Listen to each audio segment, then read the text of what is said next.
शहर से थोड़ा दूर घने पेड़ों के बीच एक पुराना कॉलेज खड़ा था, श्यामलाल कॉलेज।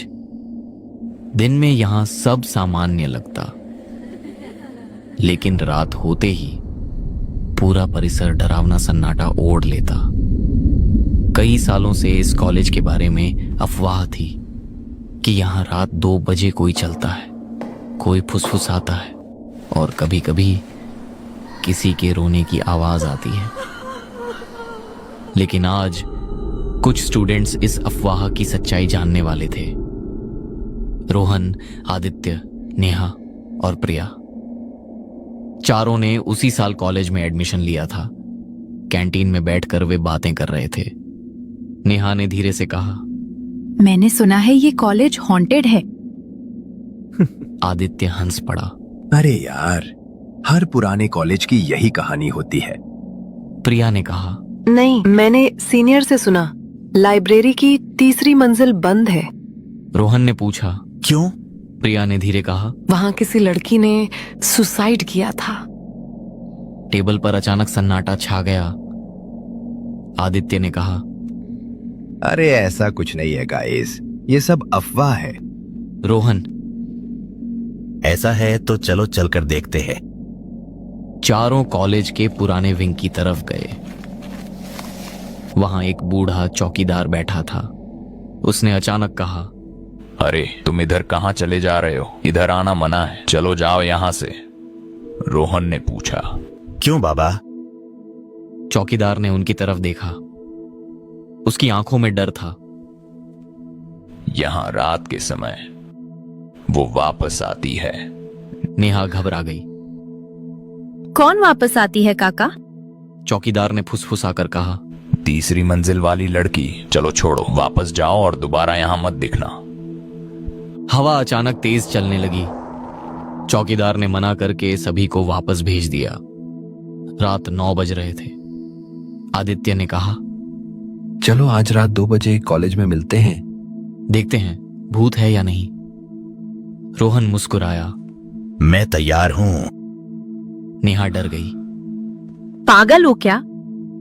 प्रिया बोली, मैं भी आऊंगी, अकेले मत जाना।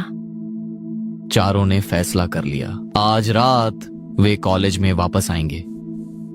रात का समय, कॉलेज के गेट पर हल्की पीली लाइट जल रही थी। चारों धीरे धीरे अंदर गए। पूरे कैंपस में सन्नाटा था, बस पेड़ों की आवाज और उनके कदमों की आहट। अचानक ऊपर 3री मंजिल की एक खिड़की अपने आप खुल गई। नेहा कांपते हुए बोली, किसने खोली? किसी ने कोई जवाब नहीं दिया और आगे बढ़े। चारों सीढ़ियों की तरफ बढ़े। जैसे ही वे ऊपर चढ़े, उन्हें लगा जैसे उनके पीछे कोई और भी चल रहा है। रोहन ने पीछे मुड़कर देखा। कोई नहीं था, लेकिन आवाज अभी भी आ रही थी।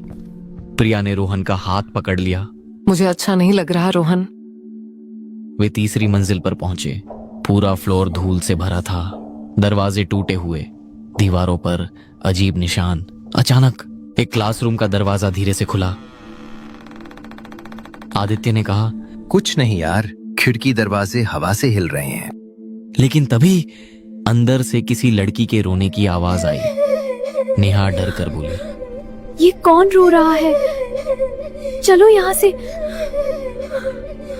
लेकिन रोहन ने दरवाजा खोल दिया। अंदर कोई नहीं था, बस ब्लैक बोर्ड पर चौक से लिखा था, तुम लोग क्यों आए? चारों के शरीर में सिहरन दौड़ गई। ये किसने लिखा? अभी तो कमरा खाली था। तभी क्लासरूम का भारी लकड़ी का दरवाजा इतनी जोर से बंद हुआ कि पूरी दीवार हिल गई। नेहा की चीख निकल गई और उसने प्रिया को कसकर पकड़ लिया। आदित्य, जो अब तक बहादुरी दिखा रहा था, दौड़कर दरवाजे के पास गया। उसने हैंडल को पूरी ताकत से खींचा। खुल जा! खुल क्यों नहीं रहा? उसने दरवाजे पर लात मारी। नेहा रोने लगी। मैंने कहा था हमें यहाँ नहीं आना चाहिए। वो हमें नहीं छोड़ेगी। अचानक कमरे की इकलौती पुरानी ट्यूबलाइट फड़फड़ाने लगी और उसी झिलमिलाती रोशनी में उन्होंने ब्लैक बोर्ड की तरफ देखा। ब्लैक बोर्ड पर लिखे पुराने शब्द अपने आप मिट रहे थे और बिना किसी हाथ के सफेद चौक हवा में तैरते हुए बोर्ड पर घिसने लगा। एक नया वाक्य उभर कर आया, अब तुम कभी वापस नहीं जाओगे। कमरे का तापमान अचानक बर्फ जैसा ठंडा हो गया। चारों की सांसें सफेद भाप बनकर उड़ने लगीं। रोहन ने पास पड़ी एक पुरानी लोहे की डेस्क उठाई। पीछे हटो सब। उसने पूरी ताकत से डेस्क दरवाजे के हैंडल पर दे मारी। 1 2 लकड़ी का पुराना दरवाजा बीच से चटक गया और लॉक टूट गया। भागो! रोहन चिल्लाया। चारों उस टूटे हुए दरवाजे से बाहर गलियारे में निकले, लेकिन ये वो गलियारा नहीं था जहां से वे आए थे। सीढ़ियां गायब थीं। सिर्फ एक लंबा, कभी न खत्म होने वाला अंधकार से भरा रास्ता था और उस रास्ते के दोनों तरफ अनगिनत बंद दरवाजे थे। सीढ़ियां कहां गईं? आदित्य लगभग पागलों की तरह चारों तरफ देखने लगा।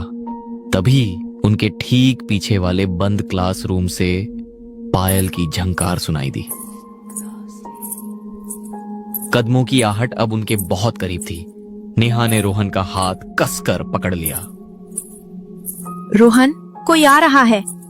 बिना पीछे मुड़े रोहन ने कहा। बस आगे भागो, कोई भी पीछे मुड़कर नहीं देखेगा। चारों उस अंधेरे गलियारे में पागलों की तरह भागने लगे, लेकिन ऐसा लग रहा था जैसे वे एक ही जगह दौड़ रहे हैं। रास्ता खत्म ही नहीं हो रहा था। भागते भागते प्रिया का पैर जमीन पर पड़ी किसी चीज से टकराया और वो मुंह के बल गिर पड़ी। रोहन तुरंत आगे बढ़ा। उसने प्रिया को उठाने के लिए हाथ बढ़ाया, लेकिन तभी प्रिया की नजर आगे गई। उसकी आंखें फटी की फटी रह गईं। उसका पूरा शरीर जैसे लकवा मार गया। उनके ठीक आगे छत से उल्टी लटकी हुई एक लड़की थी। उसके बाल काले, उसकी आंखें पूरी तरह सफेद थीं और उसकी गर्दन एक खौफनाक एंगल पर टूटी हुई थी। प्रिया के गले से आवाज ही नहीं निकली। वो सिर्फ एक ही शब्द बुदबुदाई, ऊपर। रोहन समझ गया। उसने बिना ऊपर देखे प्रिया का हाथ जोर से खींचा और उसे पैरों पर खड़ा कर दिया। भागो प्रिया! चारों आगे भागे और सामने एक बड़ा सा दरवाजा नजर आया। वे अंदर घुसे और दरवाजा अंदर से लॉक कर दिया। एक भारी अलमारी को धकेल कर दरवाजे के आगे लगा दिया। चारों किताबों के शेल्फ के पीछे छिप गए। उनकी सांसें इतनी तेज चल रही थीं कि उन्हें अपनी ही आवाज से डर लग रहा था। बाहर एकदम सन्नाटा छा गया था। पायल की आवाज बंद हो गई थी।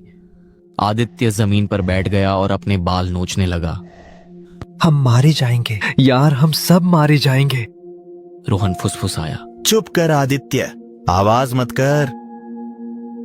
तभी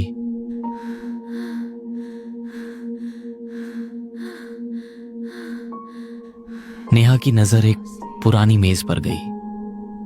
वहां एक मोटी धूल भरी किताब रखी थी, जिस पर सिर्फ एक स्पॉटलाइट जैसी चांदनी खिड़की से पड़ रही थी। वो कोई आम किताब नहीं थी। वो साल 1998 की कॉलेज ईयर बुक थी। नेहा हिप्नोटाइज सी होकर उस किताब की तरफ बढ़ी। हवा के एक ठंडे झोंके से किताब के पन्ने अपने आप पलटने लगे। पन्ने एक तस्वीर पर आकर रुक गए। नेहा ने उस तस्वीर को देखा और उसके पैरों तले जमीन खिसक गई। उस तस्वीर में वही लड़की थी जिसे उन्होंने अब भी छत पर देखा था। नीचे नाम लिखा था स्वाति, और उस तस्वीर में स्वाति के ठीक बगल में वो बूढ़ा चौकीदार खड़ा था।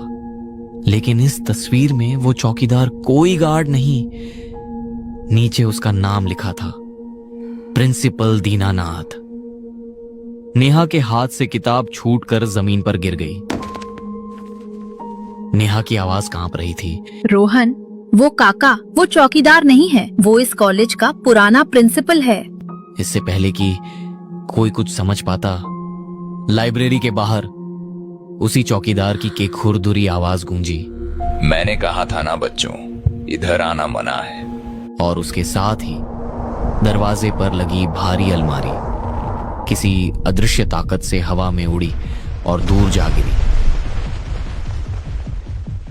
लाइब्रेरी का दरवाजा धीरे धीरे खुला। दरवाजे पर चौकीदार खड़ा था, लेकिन अब उसके हाथ में एक पुरानी जंग लगी कुल्हाड़ी थी और उसकी आंखें स्वाति की तरह ही पूरी तरह सफेद हो चुकी थीं। अब क्लास शुरू होने का वक्त हो गया है। चौकीदार मुस्कुराया। उसकी आंखों में मौत की ठंडी चमक थी। उसने अपनी जंग लगी कुल्हाड़ी हवा में उठाई और आदित्य की तरफ बढ़ा। आदित्य डर के मारे जमीन पर पीछे खिसकने लगा, लेकिन उसके पीछे दीवार थी। अब बचने का कोई रास्ता नहीं था। आदित्य चीखा, नहीं, मुझे छोड़ दो। तभी रोहन की नजर जमीन पर गिरी उस ईयरबुक पर पड़ी। खिड़की से आ रही चांदनी की रोशनी स्वाति की तस्वीर के ठीक नीचे एक लाइन पर पड़ रही थी, जिसे पहले उन्होंने ध्यान से नहीं देखा था। लाल स्याही से वहां लिखा था, मेरे कातिल को मत छोड़ना। रोहन के दिमाग में अचानक बिजली सी कौंधी। उसे पूरी कहानी समझ आ गई। स्वाति यहां छात्रों को डराने नहीं आती थी, वो आज भी अपने कातिल को ढूंढ रही थी। और दीनानाथ, वो उसे रोकने और अपने राज को छिपाने के लिए पहरा देता था। रोहन ने पूरी ताकत से चिल्लाया, वो हमें नहीं, इसे ढूंढ रही है। इससे पहले कि दीनानाथ अपनी कुल्हाड़ी आदित्य पर चलाता, लाइब्रेरी की खिड़की के सारे कांच भयानक आवाज के साथ टूटकर अंदर आ गिरे। एक बर्फीली चीरती हुई हवा कमरे में भर गई। ट्यूबलाइट एक झटके में फूट गई और कमरा चांदनी की धुंधली डरावनी रोशनी में डूब गया। छत से वहीं पायल की आवाज गूंजी,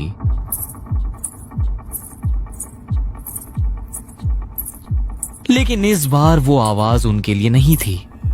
दीनानाथ के चेहरे पर पहली बार डर दिखाई दिया। वो कुल्हाड़ी लिए पीछे पलटा और तभी स्वाति की उलटी लटकी हुई लाश छत से दीनानाथ के ठीक ऊपर आ गिरी। उसने अपनी लंबी काली उंगलियों से दीनानाथ की गर्दन कसकर पकड़ ली। मेरा कातिल दीनानाथ, आज तुझे नहीं छोड़ूंगी।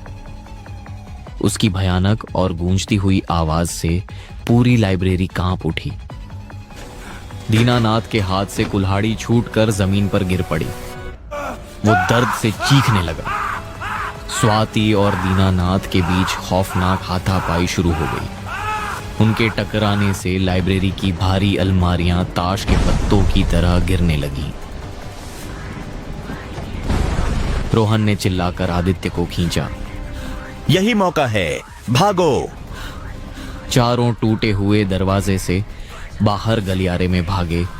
जैसे ही वे बाहर आए, नेहा ने देखा वो अंतहीन अंधेरा रास्ता गायब हो चुका था।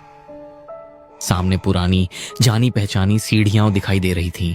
स्वाति ने उनके भागने का रास्ता खोल दिया था। जल्दी नीचे चलो।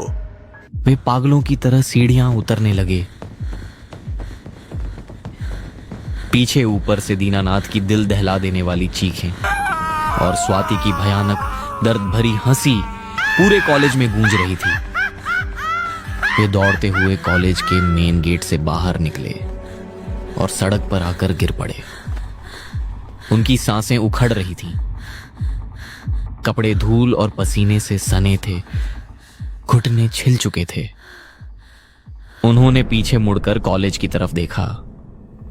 ऊपरी मंजिल की टूटी हुई लाइब्रेरी की खिड़की में एक पल के लिए दो परछाइयां लड़ती हुई दिखाई दी और फिर सब कुछ शांत हो गया। कहा जाता है आज भी उस पुरानी लाइब्रेरी में रात के ठीक 2 बजे पायल की आवाज सुनाई देती है। कभी दीनानाथ की घुटती हुई चीख, तो कभी एक लड़की की ठंडी हंसी, और जो भी उस आवाज का पीछा करता है वो फिर कभी वापस नहीं आता।